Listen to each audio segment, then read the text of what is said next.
Hey everybody, this is Angela. Welcome back to my channel, or welcome to my channel. I hope everybody's having a really good Friday.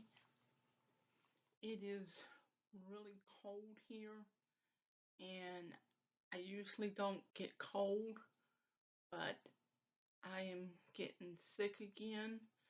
So I wanted to start Who Was Abigail Adams before I got really sick and couldn't read to everybody. So I don't know if this will be.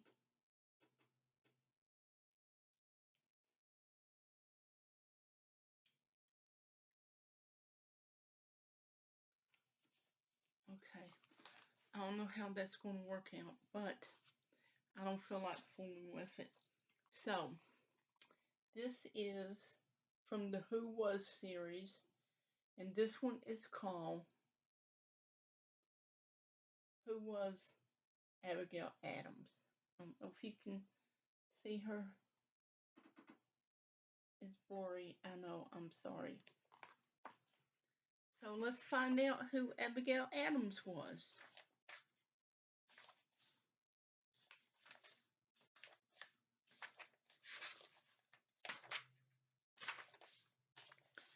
Chapter 1, Young Abigail. Abigail Smith, almost said Abigail Adams. Abigail Smith was born in Weymouth, Massachusetts on November 11th, 1744. Her mother, Elizabeth Quincy Smith, came from a respected family. Abigail's father, William Smith, was a much admired minister. Abigail had a brother, William, and two sisters, Mary and Elizabeth. She was close to her sisters all of her life. So that's where the Quincy came in.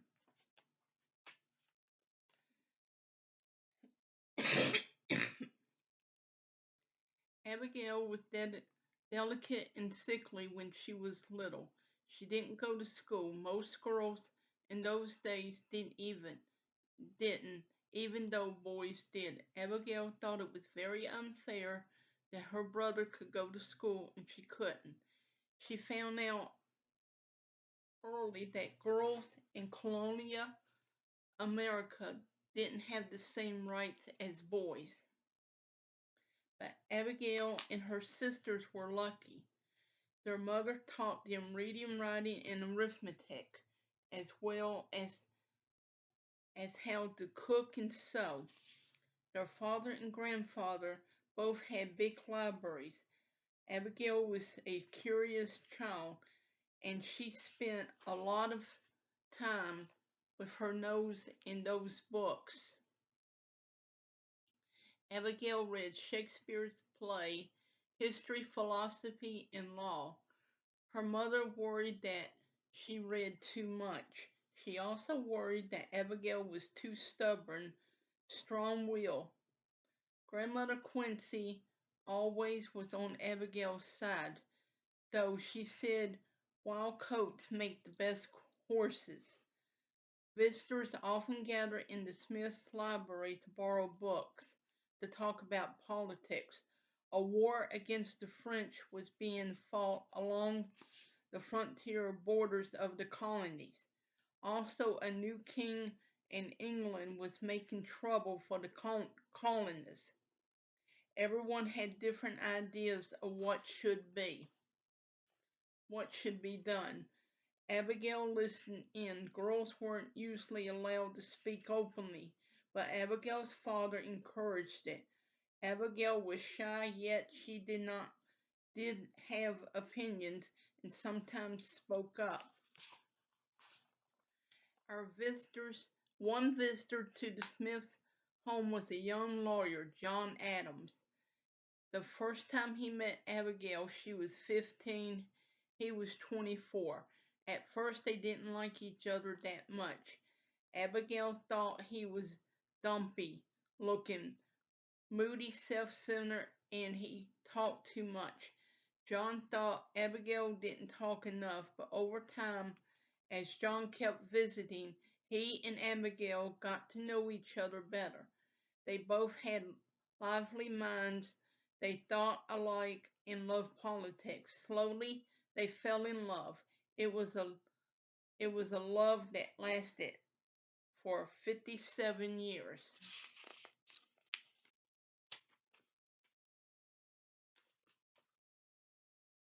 Chapter 2: A New Family. Abigail's mother and father didn't think John Adams was good enough for Abigail. They didn't like that he came from a family of farmers, but when Abigail was almost 20 and John was almost 29, Abigail's parents changed their minds and let them marry in the Smith's family home. After the ceremony, they rode to their first home in nearby Braintree. It was a small salt box house and farm right next door to where John had been born and raised. Their house was called a salt box because it looked like a type of wooden box used to store salt in those days. The house had a sloping roof with 2 stories in the front and 1 story in the back. Though John was a lawyer, he loved farming. Abigail loved being a farm wife, cooking, sewing, spinning, churning butter, smoking meat, gardening, and caring for the sheep, chicken, and cows. Soon, Abigail was a mother.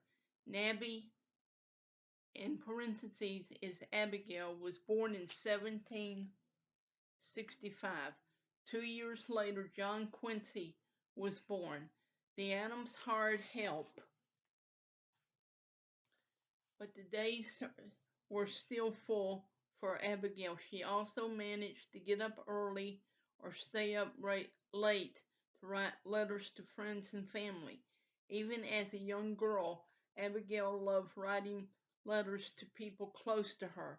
One of the few times in her life when she stopped writing was in 1770 when their baby girl, Susanna, died.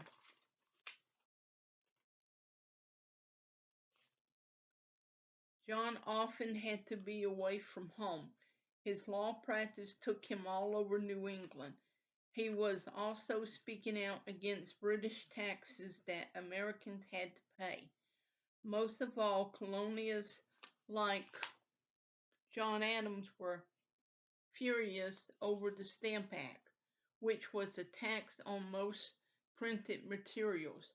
With John away, Abigail was left home to take charge, and she did it very well, but she was lonely. In 1768, the Adams family moved to Boston so John could be nearer to his work. They had a little girl, Susanna, who sadly died in 1770. She was only a year old. Both John and Abigail were broken-hearted. That same year, their son Charles was born, and in 1772, they had another son, Thomas. So that's what, 4 kids?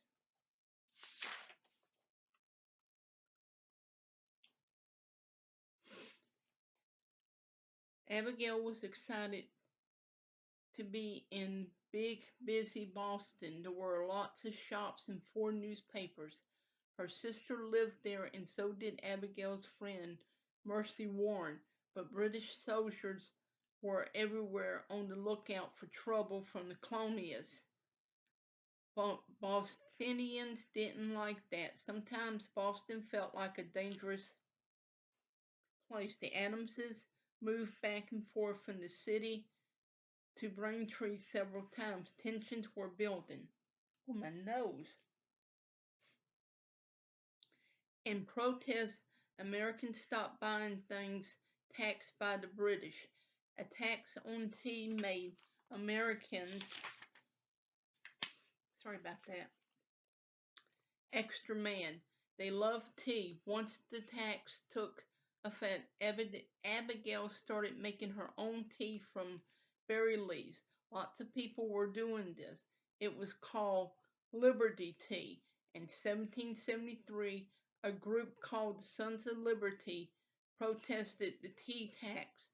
In a famous event that is in all American history books, the men dressed up as Indians and went aboard a tea ship in Boston Harbor. They tossed 300 chests of tea into the water. This even became known as the Boston Tea Party, and it meant trouble, big trouble.